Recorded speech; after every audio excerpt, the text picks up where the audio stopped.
8 માર્ચના રોજ વિશ્વ મહિલા દિવસ નિમિત્તે પ્રાથમિક શૈક્ષિક મહાસંઘ કેશોદ દ્વારા માતૃશક્તિ વંદના કાર્યક્રમ બીઆરસી ભવન કેશોદમાં યોજાયો હતો, જેમાં કાર્યક્રમના અધ્યક્ષ સ્થાને કેશોદ નગરપાલિકા ઉપપ્રમુખ શ્રીમતી જીવીબેન ભોપાડા ઉપસ્થિત રહ્યા હતા, તેમજ મહિલા શિક્ષિકા શ્રી ઉર્જાબેન કે જેમણે નેશનલ કક્ષાએ ઇનોવેશન ફેરમાં ભાગ લીધેલો છે તે પણ ઉપસ્થિત રહ્યા હતા।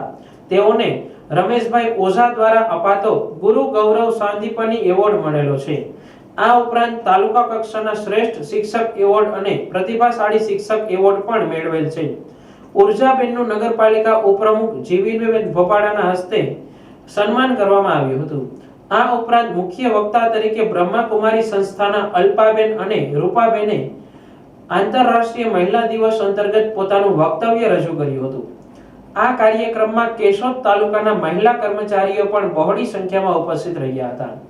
કાર્યક્રમની વ્યવસ્થા બાબતે બીઆરસીના નંદાણીયા સાહેબનો ખૂબ જ સહયોગ પ્રાપ્ત થયો હતો। આ કાર્યક્રમને સફળ બનાવવા માટે જિલ્લા મહિલા ઉપાધ્યક્ષ જાનકીબેન કુંભાણી અને તાલુકા મહિલા ઉપાધ્યક્ષ મિન્ટુબેન કનેરિયા અને તાલુકા મહિલા મંત્રી નેહલબેન વાઘેલાએ જહેમત ઉઠાવી હતી। આ તકે શૈક્ષિક મહાસંઘ કેશોદના પ્રમુખ રમેશભાઈ કરંગિયા અને મંત્રી જયેશગીરી ગોસાએ મહિલા દિવસ નિમિત્તે શુભકામનાઓ પાઠવી હતી।